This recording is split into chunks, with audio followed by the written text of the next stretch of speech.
This is Podcast Raleigh with your hosts, Ashton and Hayes. I want to mold the clay.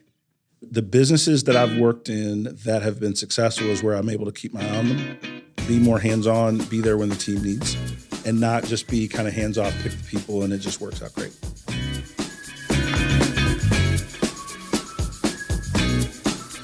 Welcome into Podcast Raleigh. In this episode, we talk to Donald Thompson, entrepreneur and co-founder of the Diversity Movement. An hour with Donald will convince you he can sell you anything. But right now, his passion is helping businesses expand their customer base and their talent pool for employees by embracing diversity. Donald Thompson grew up the son of a football player, but in college, he realized the practice squad was a long way from the NFL and he might need to plan a different career. He had big goals and acquired the skills to help achieve them along the way, but eventually he became a successful salesperson, turned award-winning entrepreneur to investor and author, and currently the head of the Diversity Movement. We hear it all, including when he got back into pro football as an owner, but we started by asking Donald how he ended up in Raleigh. Yeah, I'm the son of a football coach, so moved here in the 80s to Greenville, North Carolina. And so I went to a little college at East Carolina, so go Pirates. And leaving school, kind of chase an entrepreneur journey, but I had to find a job first. There was a lot more opportunity in Raleigh than in Greenville, North Carolina. And so I started to really look for kind of what that first pay the bill kind of job was, and ended up working at a store pretty familiar to many called Dollar General. And I was a store manager at Dollar General in Carborough, North Carolina. But I lived in Raleigh. But that's what brought me to Raleigh, North Carolina, that first job. And so you said your father was a football coach. He wasn't a football coach at ECU, was he? He was a football coach at a lot of different places. Okay. He coached at East Carolina. So he did. Okay. He coached at UNC during Mac Brown's first tenure. And so he coached at UNC over a decade, University of Illinois, Pittsburgh, and the list goes on and on. So I moved around a lot as a youngster. But once I got to North Carolina, I found a place I could call home. Gotcha. Okay. I was going to say, so from that lens then, you've been a lot of different places. What were some of your early impressions of Raleigh? So Raleigh to me was land of opportunity, right? Even 25 years ago, which is dating me a little bit, I saw that I could get on a plane and get anywhere I wanted to go, but there was enough opportunity for me to make my way, build a family, build a career right here locally. And so for a lot of the reasons that big companies are coming today were a lot of the reasons that I stayed. And so I'm pleased that thesis has worked out. Tell me a little bit about, just because we're both sports people, but I'm curious about playing football at ECU. And then, sure. I'm curious tell me about playing a football and not graduating from ECU. Yeah, How did sure. you decide to go look for work? Anytime people talk about my playing days at East Carolina, you do a little slight correction, right? I was a scholarship athlete, for sure, that is true, but I was a practice team All-American. Okay. So all of my best film is on practice.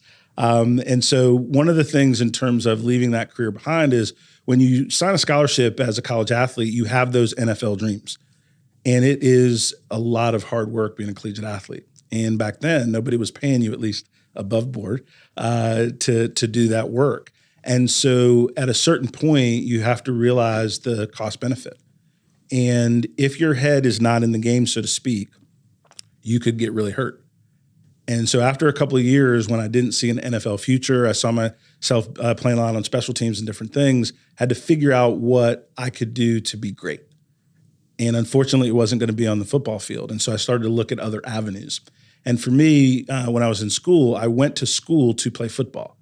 I was a very good student, top 10% of my high school class, got into all the cool schools around Wake Forest, North Carolina, different things. I didn't apply to Duke because the application was too big. But from an academic standpoint, I had choices, but I always wanted to create financial stability. And at that time, entrepreneurship was not big in the educational system. They were teaching you how to go get a job. They were teaching you how to follow a certain pattern. And I just wasn't into that, right? I wanted to find a way that I could create long-term wealth no matter where I started in a business, as long as that opportunity to grow and thrive was there. And so that necessitated the move to Raleigh.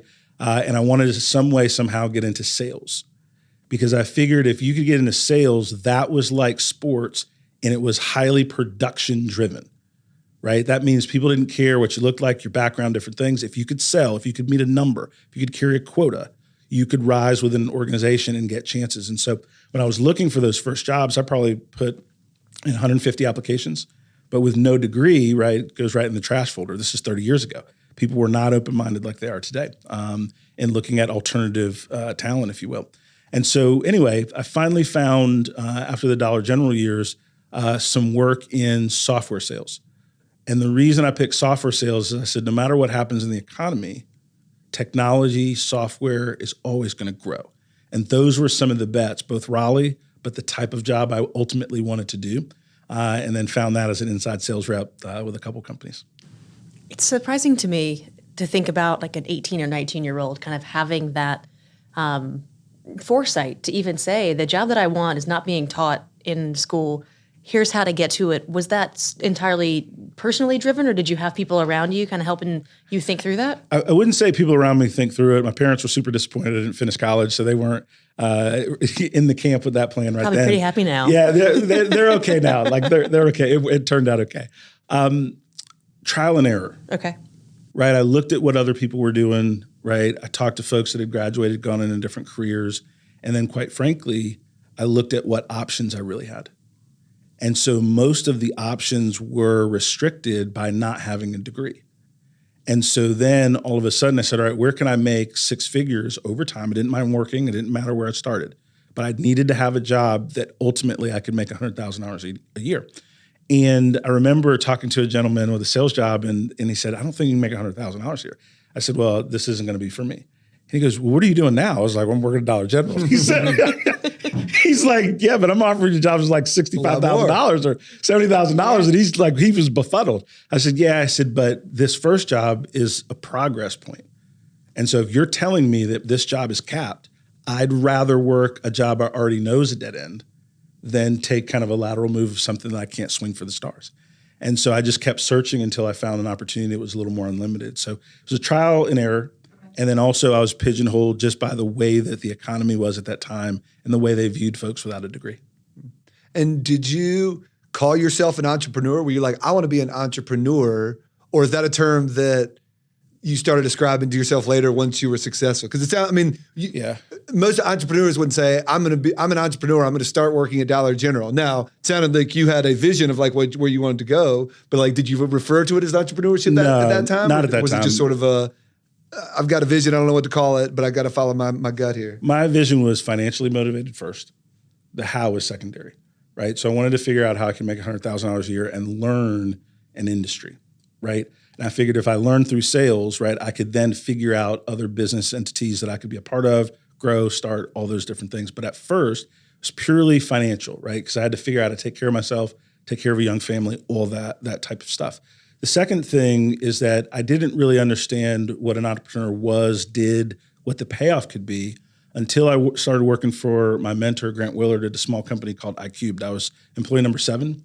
This was my first kind of high-end sales job. This was the first job that said you could make six-figure income. It was in the engineering services space, right? And so it was something I knew nothing about, but he was willing to teach me. I was willing to hustle. And so we developed a partnership there that was pretty cool. But what occurred is over the period of years through watching Grant, I saw him be able to develop and think of new product innovations, work with software engineers, build it, take a product from conception, right, to commercialization, and then we sold the business. Right now, at that point, I didn't own a lot of the business. I had some stock options and different things, but I saw that he did pretty well. And I said, I like this. I like this opportunity to work for a few years, work harder than most, but if it works out, you can do really well. And so I started to spend time with Grant and then friends he would introduce me to. And that was a group of entrepreneurs that were rule breakers, right? They couldn't really fully exist in a traditional corporate job. They had to figure out how to make their own way. And that was a club I wanted to be in. And so I think you're lucky in a lot of ways that first instance was a company that did sell and he did turn out well. I mean, a lot of companies fail. Did you get any of that exposure as well early on, or were you just able to kind of see the good side? I was able to see both because we worked with and sold software to enterprise corporations, but also worked as partners with smaller businesses that we saw some that didn't make it, right? And so I understood the risk. But in talking with my mentor and then watching, the same risks exist in a traditional job. The only difference is most people don't know it. Most people aren't behind the curtain to see that a layoff is coming. And so actually the risk in my mind was really the same. The difference was that you got to be a part of making the success story come true, right? And to back up a little bit, I'll give an example of how I learned that. Before I started working with Grant, I was an inside sales rep at a software company called Alphatronics. It's my first inside sales job, dialing for dollars, right? And so they saw I was willing to work hard, I was willing to take a no, and I was willing to learn, right? And so they put me on a phone, on a desk, a script, and I started dialing for dollars. And I started looking around and I said, the only people wearing Rolex watches are the outside sales reps. So I'm giving them leads, they're closing the leads, and they're driving Mercedes and I'm driving a Pontiac Grand Am or something, whatever I'm driving. I was like, okay, this isn't fair, but life's not fair. Let me figure out, how to do this thing. And so anyway, long and the short of the story is that business was acquired, but the company that acquired us only wanted the technology. So I remember walking in one day and there were boxes lined up. And I go sit down at my desk and I get my call list ready and I get a tap on the shoulder. And my sales manager, Curtis Hamilton, he said, Don, we need to talk to you in the conference room. I said, no, Curtis, I'm good. I'll talk to me at about 10 o'clock. So I'm gonna take a break. We'll make about 50 calls between now and then. I got you. He's like, no, Don, we need to talk to you right now. And I was like, Curtis, seriously, man, like, are you going to pay me to chit chat in the coffee room? He said, Don, we need to see you in the conference room. So I'm like, all right, cool. So I get up and I go, and there's 14 people in this conference room. So it's the whole inside sales team, a couple of marketing people, and then the HR person's crying. And I'm like, okay, this is not going to be a good meeting, right? And so I sit down and I'm like, okay, what's going on? And they're like, well, this is going to be the last day of your tenure with our organization. We're doing some workplace transitions. I said, are we getting fired? And they're like, no, we're not getting fired. We're doing workplace transitions. I was like, sounds like y'all trying to sounds like y'all firing some people. Am I coming into work tomorrow? Yeah, exactly right. Yeah. And they got this packet in front of us and everything like that. And so I remember this, this was a life-changing event. My wife at the time, my first wife, was pregnant with my daughter, Mariah. She was 8 months pregnant. And I remember sitting in that meeting, I said, I can't get fired today. And they were like, Don, this is tough for everybody. I was like, I'm not really concerned with everyone. I said, I can't get fired today. And I said, if I'm fired today, I got $400,000 in deals that I'm going to go tell those customers that you're blowing up this business and they shouldn't buy. I can't get fired today. And they were like, okay, he is blowing up this meeting. It's like, you need to go talk to Brian. I said, I need to go talk to somebody, but I'm not getting fired today. So anyway, I go wait, and they had fired the CEO of the business, the founder of the business, and transitioned him out. And there was an interim CEO, our former chief marketing officer, a guy named Brian. So I go sit with him. He says, look, I hear you're causing a ruckus. It's a tough day for everyone. I said, just not concerned with everyone. I said, I can't get fired today. He said, well, tell me about these deals. I said, yeah, now we're talking. He said, which ones can close, blah, blah, blah. Long and the short, I ended up staying with the company for another 90 days, insurance for 6 months. I closed 2 out of the 4 deals and made another 10 grand in commission. But I did not get fired that day. Oh, wow. Right. And that taught me, though, that no matter how good you're doing, I was making my number. You're an employee, you're not in control. And so my fate was in someone else's hands. So back to the question, and I know I rambled a little bit, entrepreneurship is not more risky than a job. A job's way more risky because you don't see the hammer coming. So once you became an entrepreneur, how did you decide which businesses were the right ones to get into? I'm still learning that. That's a great answer. So I try not to be too embellished too much. Sometimes it's opportunity and networking, and sometimes you have to really evaluate what things you're good at and what aptitude things you have for. A lot of times people choose businesses they're interested in. I'm not so much a big fan of that because you don't know if it's going to be profitable or not. If it's a hobby, if it's a side hustle, then interest makes sense, right, as a reason to start a business, right? But ultimately, I wanted to figure out things that I could do and build and sell that the market says it's worth you being in business, right? And so a lot of times entrepreneurs are really emotional about the company they're starting, and you can then miss the fact whether you're too early, right time, right leader, right, to build, start, and flourish that organization. So for me, I kind of let the market decide, and I'm really agnostic because I'm not an engineer, because I'm not a developer, because I'm not this or that. I'm a salesperson by design, by development, right? I like to build businesses and build teams, and I can do that in almost any industry. So for me, it's really about what does the market bear and can I do something meaningful, right, for the clients and obviously make a little money as we're going. So you've talked about yourself as an entrepreneur, a salesman, and all of your family roles as well, but your professional categories of employment your titles are varied. When you introduce yourself to people, what do you lead with? Is it speaker? Is it author? Is it entrepreneur? Is it CEO? That's a great question. Like, what's cocktail party cool? Like, I don't know. And it always kind of jams me up. So a lot of times I'll just say entrepreneur, business guy. And it really does depend on the audience, right? So right now I'm Dr. DEI, right? And so I'm doing a lot of work in diversity, equity, inclusion. But 3 years ago, I ran a marketing firm and was, a 3-time Inc. 5000 CEO in the marketing branding space, right? Before that, I was in technology sales. And so for me, really, I would say serial entrepreneur at this point, business advisor, but it depends on the audience, okay. I would say. But there's great. a lot of stuff I'm into. And do you mentioned part of being an entrepreneur, get into business, you can get in there, work harder than others, sure, and then sell the business. Absolutely. Do you every business you invest in, do you go in and work on now, or are you to the point now where it's like you just put your money into a business, or you just put your money here? A little bit of both, right? Yeah. So I do some angel investing, Yeah. right? And so that's where I put my money to work.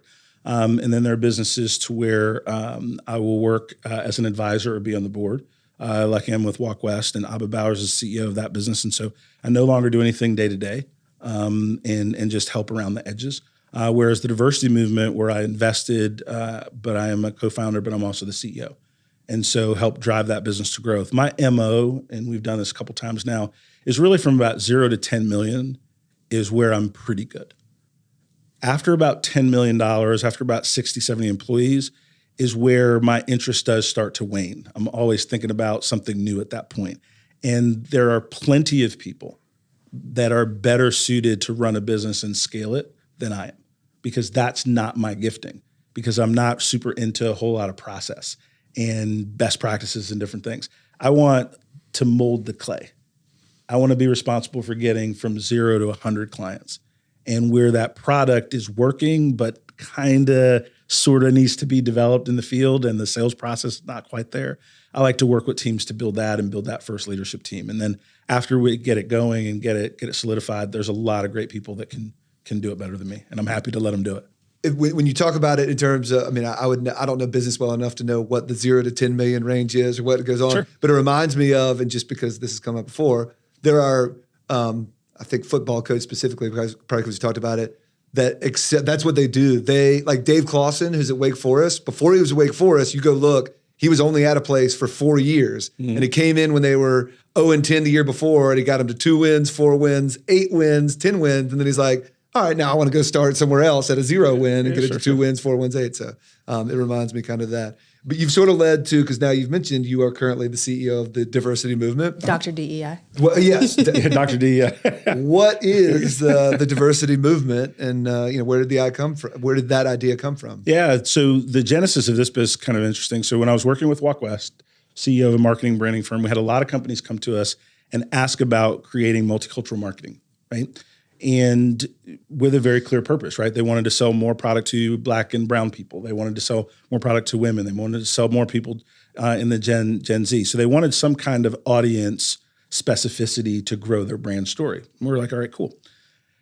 I started asking these business leaders, did they want to just create the window dressing, the digital Band-Aid? Or did they want to look at diversity, equity, inclusion from the inside out of their business so it's more natural? I got a high degree of yeses. But we don't know how to get started and get there. But we don't have an organization that can talk to us that understands our business drivers, and diversity, equity, inclusion. Because a lot of times in business, what these companies were struggling with is consultants that were coming in and talking about social change, social footprint, which is all fine, but not linking those things to the business growth and profitability of the business. And so those, I would say, DEI pep rallies were short-lived. And as an entrepreneur, I saw an opening. I said, wait a minute, we have some uniqueness here, right? Because we can look at DEI from the marketing lens. We can look at DEI from the talent acquisition lens. And so at that point, myself and a couple of other folks, we went to get DEI certified, right? We became certified diversity executives. And so I went back to school, right? I wasn't opposed to school. I just needed school and education to help me meet an objective. And so we went in 4 or 5 day boot camp. We had to do a project, 300 question test, and I did not pass the first time. And so I had to go take this thing again. That was not fun. I missed by like 2 points or whatever. But anyway, so we went to get some training because I'm African-American, person of color, doesn't mean I understand DEI, organizational change, right? And how to move people through a process. And so we learned some of the fundamentals, and then we built a digital course called Diversity Beyond the Checkbox. And so Jackie Ferguson built this course, and we all helped, but Jackie was the brainchild behind building this course. And it's a 5-module course that we were just going to sell these courses to companies and get rich on the spreadsheet. It was great, right? All product, and we were just going to make $1 gazillion. But we beta tested it because I had a software background. So we got 50 different companies to help us look at this course. And they were like, love the course, but what do you do after? Love the course, what about international? Love the course, is this for frontline workers, mid-level managers, C-suite? Love the course, and. And then a handful of them said, love the course, can you come in and talk to our team? Well, we don't really do that yet. Well, what are your daily rate? And I was like, well, what do you normally charge for training? Yeah, exactly. Right. And I said, well, what do you normally charge for trainers to come in for a half day? And they said a number. And I was like, yes, we do training. Right. and so very shortly after that and building the course, we ended up with about 8 to 10 clients. And my thing is, once you get 10 clients and can serve them well, you may have a business. Because now you've exchanged your knowledge, your expertise for money and referenceability, right? And so as we went through that, we then made the decision, and then I'll bring it to what is the diversity movement today. The diversity movement today is a DEI technology-enabled consultancy. So we work with organizations to build their DEI practices within their business, but we don't do it simply through training and education. We do it through technology tools, data-driven surveys, so that we can allow corporations, their C-suite, their mid-level, their frontline workers can learn on the fly. So for example, of one of our products, we have 600 2 to 3 minute video vignettes. So we basically have a Netflix for DEI. So corporations can license our library of content. Now their 10,000, 5,000, 4,000, 20 employees can go to this digital library and get their DEI questions answered with psychological safety. It's behind a firewall, and then we get the data of what they're watching so that we know what to train on. So we wanted to help organizations build DEI best practices in-house, and then we have the tools, the capabilities, and the leaders to help them get there. All right, so I'm fascinated by what you just described. That's cool. So can you give an example of what a vignette would be? Yeah, sure. If somebody says, what is Black History Month and why do we have it?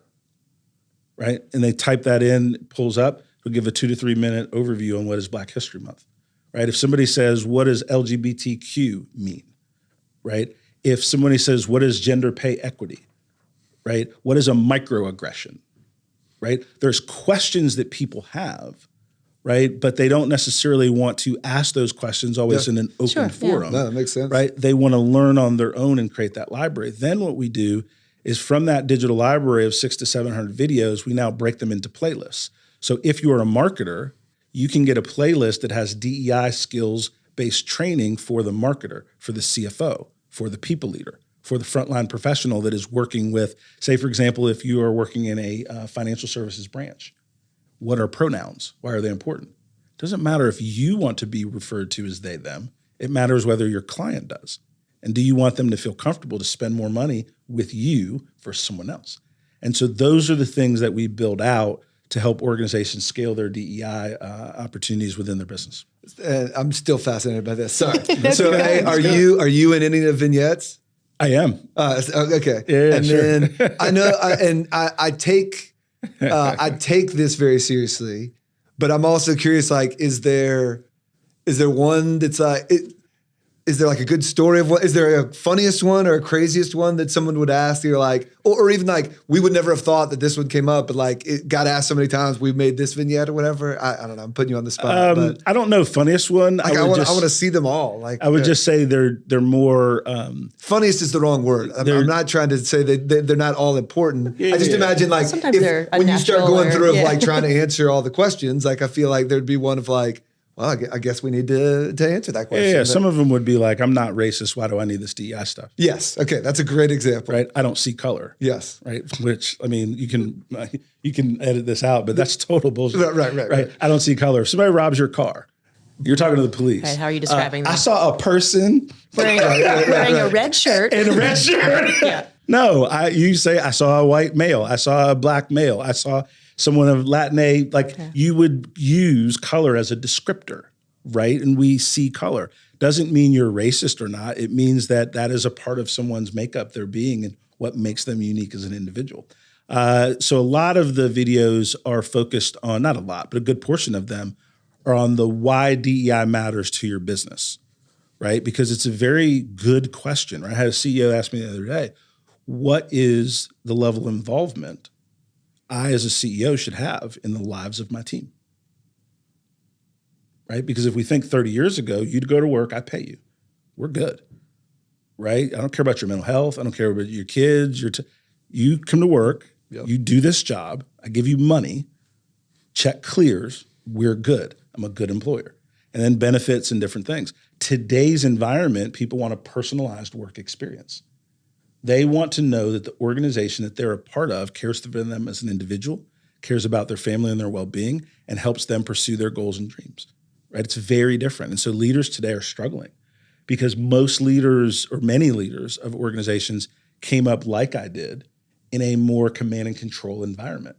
And now they're being asked to expand their thinking to something that is really, really different. And so one of the things that we do with the diversity movement is we're not your judge, right? We meet people and leaders where they are, right? Another example, and not so much for the vignette, but just an example of what we do, how we work. I was talking with a gentleman who's very religious, strong Christian. And he said, Don, I just don't understand why I'm having all this pushed on me, right? And some things I fundamentally just don't agree with. And I said, well, do you believe that all your employees should be safe at work? He said, well, yes, of course. Do you believe if somebody does a good job, they should be promoted independent of their background, ethnicity, sexual orientation? Yes, I believe those things. Right? I said, well, really what we're trying to do is help you be a better leader of a broader group of people. We're not asking you to change your fundamental spiritual beliefs. He goes, well, that's way different. That makes sense. I understand. It feels like I'm the one under attack. And I said, yeah, welcome to the club. I felt like that my entire life. I get it. I understand how you feel. Sucks, doesn't it? But that's not the goal. The goal is for you to create an environment where you have the true ability to hire the best talent available. Think about people that say, we're going to hire the best and brightest, but they only recruit from the same 3 schools. Right. Fundamentally, it doesn't make sense, right? We're only going to hire the best and brightest, but nobody in the C-suite is other than middle-aged white males. Well, then it's not true. Then the truth is, I'm going to hire people I know and I'm comfortable with. If you want the truth to be, I want to hire the best and brightest, then you have to think a little bit differently about your recruiting, about your mentorship programming, about how you have something as simple as meetings. I'll give an example of this. So if you think about the way that you learn, but me, you give me a couple of bullet points, I'm good to go, almost any topic, let's have a meeting, right? Well, some people need to do their homework before meetings. Some people want to read up on the agenda. Some people want to get their questions together. So that means those folks that need a little extra planning time are at a disadvantage in the meeting if there's not an agenda for the meeting. That's diversity, equity, inclusion at work, is creating an agenda, putting out some read-aheads ahead of time, right, is an example, right, of how to have better meetings be more productive.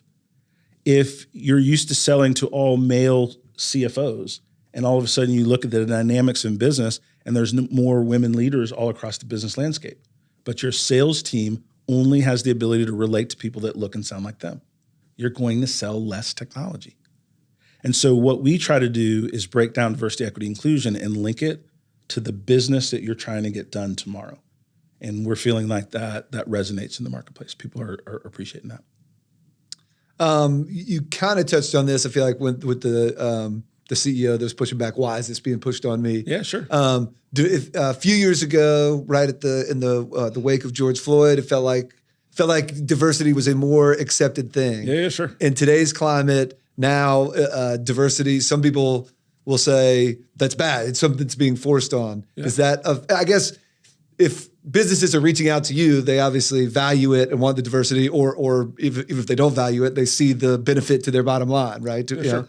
So in theory, if somebody didn't value diversity, they wouldn't be reaching out to you anyway. But have you noticed, is there a backlash to diversity? Why are you trying to change things? Do you get more of the why is this being forced on me? Yeah, there's certainly an element, right? So like you asked the question, I'm answer a question. You can decide what you want to edit. But the Republicans are doing a great job of creating a negative narrative around DEI. They're using terms like woke and DEI is attacking you and making it unfair and all these different things. And as marketers and communicators, you got to respect it. Because what they've done is they've hijacked a phrase for their own power grab, right? And their job, right, is to have power and representation in our government mechanism, right? That's their job. And in doing their job, they're vilifying something that people don't fully understand. Now, the same person that would say diversity, all this woke stuff, if you talk to them and say, do you want your wife, daughter, niece to get paid the same, right, as a woman as their male counterpart? Well, yes, I would want that. Do you believe that we should have wheelchair ramps so that buildings are accessible? Well, yes, of course, that makes sense. Do you think it makes sense that low vision and blind professionals can access websites and feel comfortable buying digitally just like those of us that are sighted? Well, yes, I believe that. So what they've done is they've created they've created a negative architecture around something that people don't fully understand. Here's the other way that they did it, and this is hilarious. And again, you all can edit what you want. So I was talking to someone the other day, and they were like, man, I'm just tired of them pushing this Obamacare on me. I was like, okay. I said, how do you feel about the Affordable Care Act? Well, that's cool, right? My parents have that. Oh, all right. Well, you're too big of an idiot to have a conversation. Right, sure. Right? But is it that person's fault, or do we all live in a soundbite culture? Since we live in a soundbite culture, that DEI narrative is creating backlash because people are able to put cover behind what they may or may not wanted to do anyway, which is create a more level and open playing field. So the answer is it is impacting us a little bit. But the folks that really want to grow a great business, you can talk to them in terms like, let me give an example. If you want the top talent, you want it to be your choice whether they come to work for you or not. You don't want that talent to disqualify you. The numbers still bear that 70% of folks in Gen Z are looking at DEI footprint of companies before they go work there. I mean, I'm certainly not a Gen Z, but I am one of them. I will look at your board makeup and how many women are on it and how many people of color, and is there a space for me at your leadership level? People are doing their homework. Yeah. So the business imperative, how you grow your audience, how you build your career progression for people in your company still matters. But to answer your question is, we are having to purge through the noise because of that political spectrum. And it's created a little more upstream dynamics. For us, it's okay because it's actually, and this is kind of hardcore business, it is whittling down the folks that want to stay in this fight. Anytime something gets harder, right, and there's less momentum around it. And less money around it. The also-rans go away, and then the cream will rise to the top. Yeah. And so I'm actually okay with a little bit of turbulence from a business standpoint. Do you think there has been a continued, I'll use momentum, for more corporate and company training around DEI in the years after 2020? Or do you think we've kind of plateaued a little bit on that? Because there was that post-George Floyd peak, it felt like. We certainly had momentum around DEI as constructed, right? And then some of that has flatlined a little bit because people want to see the results from the things that they did, right? The other reason is that anytime something isn't linked to the financial outcome, it's going to be more fad-like. Yeah. And so one of the things that when we work with practitioners, even if they're not working with us directly, but they ask us for feedback, advice, and counsel, is we really talk about not just building the business case, but the linkage of your DEI-related programming to the business that you're working with and for. And when you link it to the business, can you help the company make money, save money, reduce their risk? And when you link what you're doing to those three things, you have staying power. Yeah. And that's really important. That makes sense. Are your clients, you guys, the diversity movement is based in Raleigh? Based in Raleigh, yep. And are your clients mostly in the area, in North Carolina, in Japan, in California? Yeah, it is. So Southeast mostly, okay. but but really all Selfies. over, right? The Country Music Association is a client of ours. So a year ago, we got to go to the Country Music Awards. It was awesome. They treated us first class. We got all dressed up and stuff. And so they're a client. If you want to kind of logo shop, Lenovo is a client of ours. They do great work in their DEI spectrum, but they took our unconscious bias module and dropped it into their global LMS, right? Bayada Health is a client, 30,000 person home healthcare business, startups, everywhere in between. So mostly Southeast. And in 2024, it'll be more of a national footprint as we upgrade our marketing.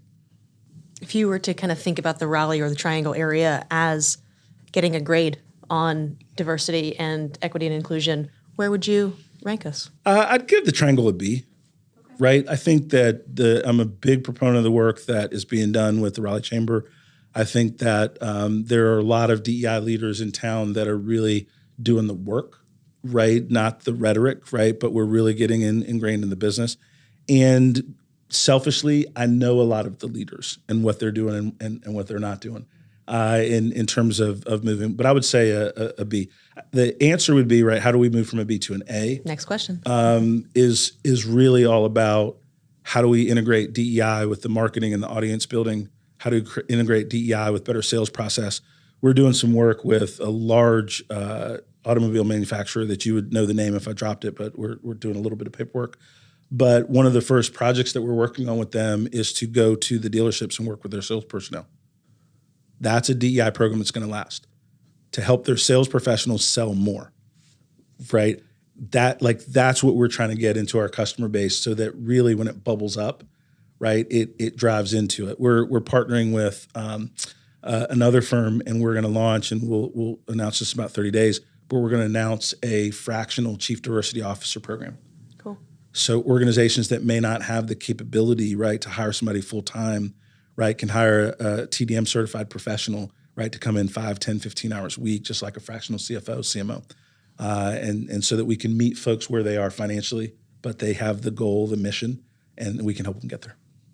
I wrote this question, how do you get people to listen to you? And I had a super long version. I was like, that's way complicated. I'm going to get him thinking on this, and then I'll give him my scenario when I get in person. Okay. And this is almost removed from the diversity movement itself, but feel free to use that as an example. But I know that you've consulted with businesses, advised on businesses in other places. Yeah, sure. So, and again, not necessarily think of diversity, but I put myself as person who works in an office, and the boss says, we've hired somebody to come on and help us with something new. Again, in this case, it's diversity, so that places more value on it.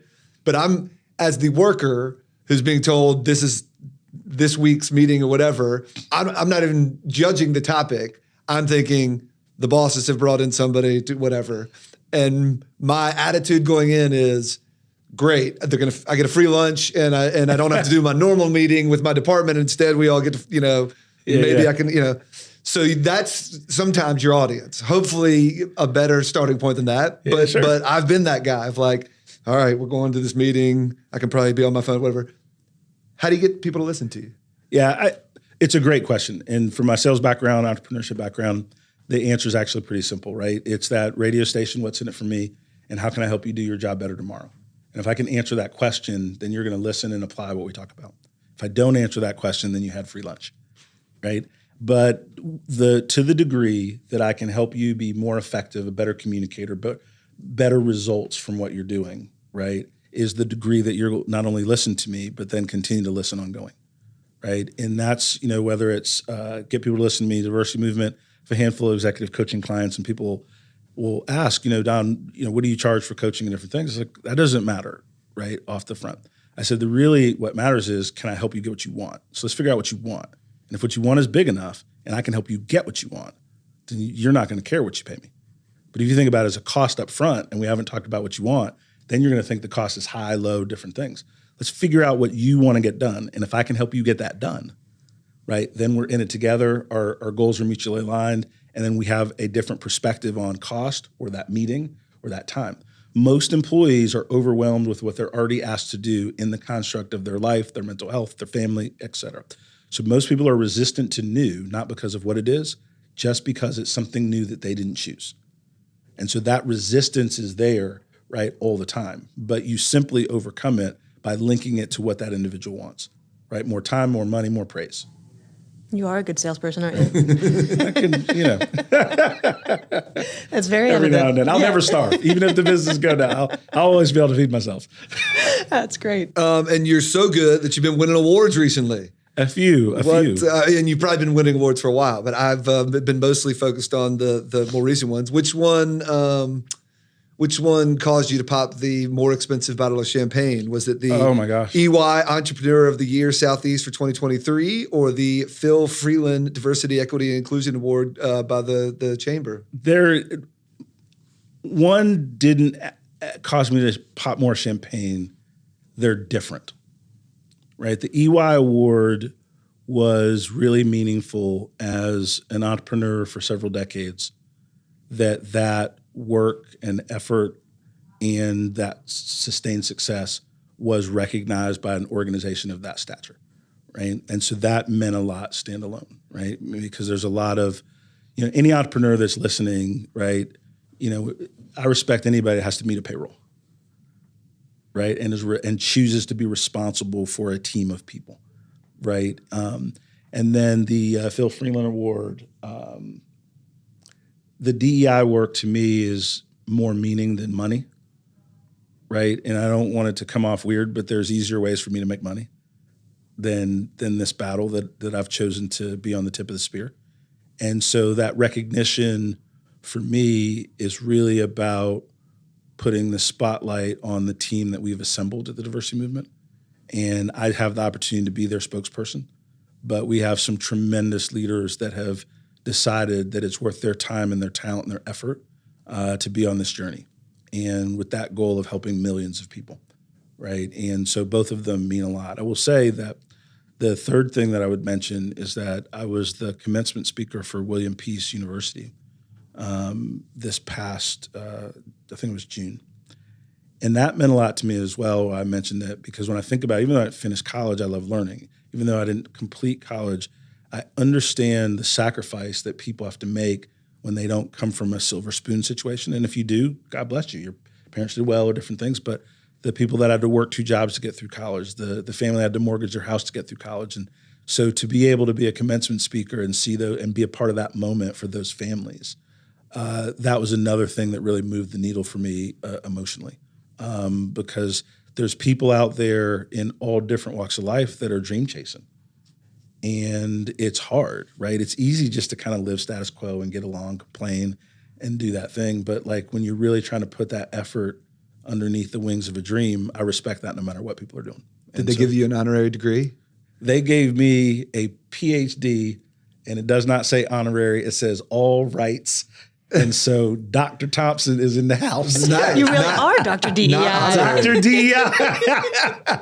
So I'm pretty pumped. Shout out William Peace University, but I'm pretty pumped. I'm pretty pumped about that one. And if you want to learn more about William Peace, you can check out a Podcast Raleigh episode with University President. Yeah, Dr. Ralph is the man. So they do great stuff friend. over there. I like you. I have no excuses. I grew up with a silver spoon and also didn't finish college. But I'm like, maybe someday I can get invited to be a commencement speaker. And then don't they have to give you like an honorary degree? And then I can like claim that like. Yeah, I got it, man. I think you put it in the universe now. I know. I've been putting it out there, but I got to do something worthy of being invited. So, but no, yours sounds very official, PhD. So yeah, I was pretty excited. So I was Good. going to say, so I saw in doing some research for this episode that you were an owner of the High Country Grizzlies. Yeah, sure. If you What want is to, that? the High Country Grizzlies was an arena football team. And let me just talk to you about it financially, and then we'll talk about the team. If you ever just want to take hundreds of thousands of dollars and just throw it out of the window, if you ever want to take hundreds of thousands of dollars and just burn money on video, like I would have made the same amount of money. In fact, I would have got like a million Maybe hits on enjoyed it YouTube. more? yeah, oh yeah. Right? Like I would have just, if I just would have lit a match. Just like what Mr. Beast does now. to hundreds of thousands of dollars. Yeah. Like that's literally what I did. So it was a great experience. It was phenomenal. It was a learning opportunity of what not to do. And so here's the reason I say that, right? Having an interest in something doesn't mean you're equipped to deliver excellence in something. And I thought I could run that on autopilot. And the businesses that I've worked in that have been successful is where I'm able to keep my eye on them, be more hands-on, be there when the team needs, and not just be kind of hands-off, pick the people, and it just works out great.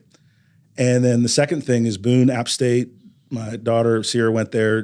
Great experience, great folks, all that good stuff. But also we got the market wrong.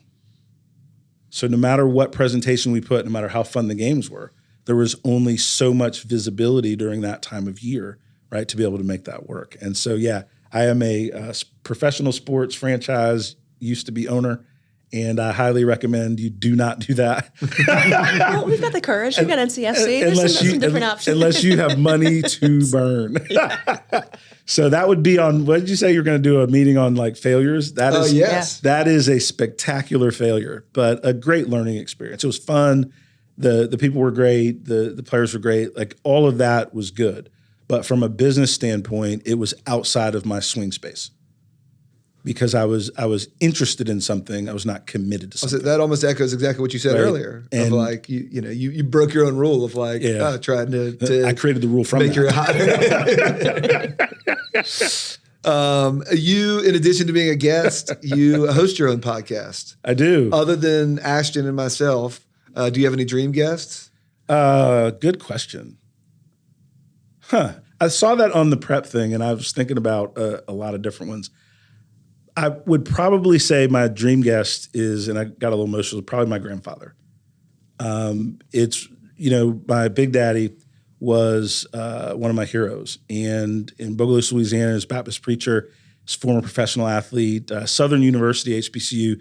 He is in their wall of fame, and they used to call him Cheetah because he was so fast and different things. But I didn't get to spend as much time with him as I wanted. So my dream guest would probably be my grandfather. If you watch, there's a show, I forget what streaming service it's on. It's called The Deacons of Defense. And it talks about a group of Christian men in Bogalusa, Louisiana, where the movie was set, that would fight the Ku Klux Klan. And so all about nonviolence, but sometimes violence is the answer, right, that you're met with. And these men risked their lives to make sure their community stayed safe in a time that was pretty significant in our country. And my grandfather was part of that. And so my dream guest would be my grandfather, somebody that's still here with us and moving and shaking, probably Barack Obama, but not just because he was former president. It's because if you've ever achieved that level of power, you know and have seen things and the way things work, that I would always be interested in an hour with someone with that level of visibility of how power really works. Because most of us have a lot of opinions on things, and we really don't understand the mechanisms and structure of how the needles are moved. And so those would probably be my two. Pretty good answers. Yeah. And we haven't talked at all about your career segment as an author. Tell us a little bit about that. Yeah, so I always have ideas, and I always think people should listen to them. So I don't always think they're good. So I have a reasonable amount of humility there, but I always think they're creative and fun to listen to. And I wanted to write them down. And so Underestimated, the book that we built and launched, and thank you so much. It was really about three things. One, I wanted to tell a story that my kids could be proud of and tell them some things in the book that maybe they didn't understand coming up. I wanted to create a brand and marketing piece as an entrepreneur, right? And then I wanted to say thank you to people that helped me along the way. And so those were the three reasons why we wrote the book, and had a lot of great people to help me put it all together. So shout out to Jackie Ferguson and Bob Batchelor. I literally have an award-winning writer that helped me edit this book and bring it out. Like, he's written like 15 books, and he's a legit PhD author, communication specialist. And I showed him the first draft. He's like, "Yeah, I'm going to help you write this." He said, "I got you." I was like, and I'm one to always listen to people that are better than me in their area of expertise. But thank you for asking. What else do you do for fun? I understand there's racquetball. I do enjoy racquetball. Unfortunately, it's a dying sport. Everybody's into like pickleball. I was going to ask you if you've I hadn't played pickleball, man. It seems like grown up ping pong. Like it's like I'm not messing on pickleball. Like, people love it. It's fast growing. It's all like it's just not fast enough. like racquetball, the ball gets 120, 130 miles an hour. Like it gets moving. And so I need that kind of aggression a little bit. And so I haven't messed with pickleball that much. So I enjoy racquetball. I really enjoy reading. A lot of times, I'm a coach to some folks. I've had executive coaches over the years, but there are points in my career that I didn't have anybody that was willing to help me. And so I had to learn through books. I had to learn through whatever knowledge I could attain. Now podcasting is big and audiobooks and different things, but in the way I came up, I used to read a lot, and I was able to learn and grow through experiences of others. And I still enjoy reading today. So I'd say racquetball, reading, and then hanging out with my wife. She's a foodie and loves to cook and hanging out with her kids. Now, do you only play racquetball for fun, or do you ever play competitively? I used to play competitively before the pandemic, where they shut down all the tournaments. And I got as high as, I think, 25 in the state in ranking. And so I used to play competitively. Where do they have racquetball courts anymore? So there's like 20 on NC State's campus. All the college campuses have them. I knew the YMCA on Hillsborough Street had some. Y still has them. I figured they did. But there's not so many places that have enough for tournaments as much anymore. But I used to play competitively, and so we still, in our Raleigh crew at the Hillsborough Y, is very competitive, right? So the 35 and under national champion plays there.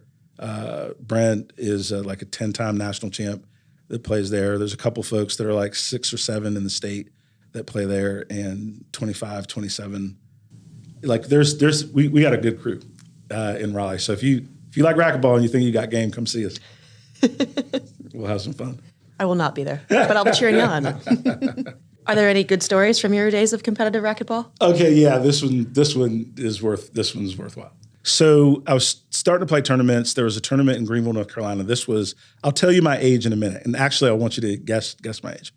So I'm playing the tournament, and I'm at the B level. This is my first state tournament, right?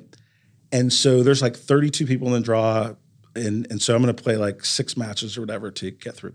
So I'm dog tired, but I get to the finals. And so I win the first game. It's best 2 out of 3. So win the first game in the finals of this event. And I'm feeling good and all this stuff. The second point in the second game, right, I jammed my foot to try to stop. And this most excruciating pain. So every time I put pressure on my foot, it was just pain was going just all through my body. And I'm sweating so much, you can't tell I'm crying, right? I'm in a lot of pain. And so I kind of limp through the second game, but I lose the second game, I get killed, right? So you get 5 minutes in between the tiebreaker, and the tiebreaker's to 11, right? And so my dad's here at the match and some other folks, and my dad was like, "Hey, what's wrong? You look like you gave up a little bit the second game or whatever. You saving energy for the tiebreaker or whatever." I was like, "Nah, man, I think I don't know if I can do this." He's like, "Well, what happened?" I said, "Man, I think I broke my foot. I think I broke my foot." And my dad looks at me and goes, "Well, are you in a lot of pain?" I said, "Yeah, I'm in a lot of pain." He goes, "Well," he said, "is it going to still hurt tomorrow?" And I said, "Yeah, it's probably still going to hurt tomorrow." He said, "Well, then you better win." he said, "Because if you're still going to hurt tomorrow, then might as well be worth it. Then you better go out and this better be worth it." I said, "Man, I don't know if I can walk." He said, "Then you better serve it where he can't get it, and then you don't have to run." And so I'm like, "Yes, sir." Right? And so I go out there and I serve like 10 aces in a row. Right? And I win 11-4 in this tiebreaker. And I go the next day, the doctor, whatever, and I have 3 fractures in my foot. I was in a walking boot for 2-3 weeks after that. But when my dad told me this will give you a little phrase of how I grew up. I was 36 years old, and he was talking to me this way. Yeah. And what did you get for winning? Like a medal. I didn't even get no money, man. I got it. So you risked the possibility of not walking normally the rest of But I won, though. Hey, look, man, I walked out. I was a champ. I'm a state champ, man. And he said, "You better go get your championship." And I'll tell you, my mom and dad were both phenomenal in raising me, and the sacrifices that they made, I can never repay, except by just being humble in our success and continuing to help others along the way. But the one thing that my parents instilled is that life isn't fair because you want it to be. You have to win with the cards you're dealt. And I've never forgotten it. It served me well. I want to make the world a better place for others. I want it to be more fair. I want it to be more equitable. But I'm not waiting for it to change to make my way in the world. And I think that's something that I wish I could impart on more people. More people are waiting on the world to change before they're making their way.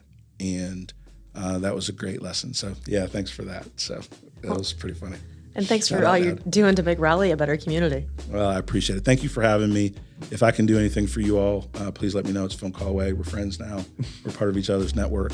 And one of the reasons I started my podcast is podcast is the new golf, right? You get a chance to spend time with people for an hour versus 4 or 5 hours in a country club or different things and get to know folks and build relationships and build an audience the same way. So thank you all. That's great to hear. I'm a terrible golfer. Yeah, me too. Me too. Thanks for listening to Podcast Raleigh. Review us on your favorite podcast app. If you like this episode, share it with a friend.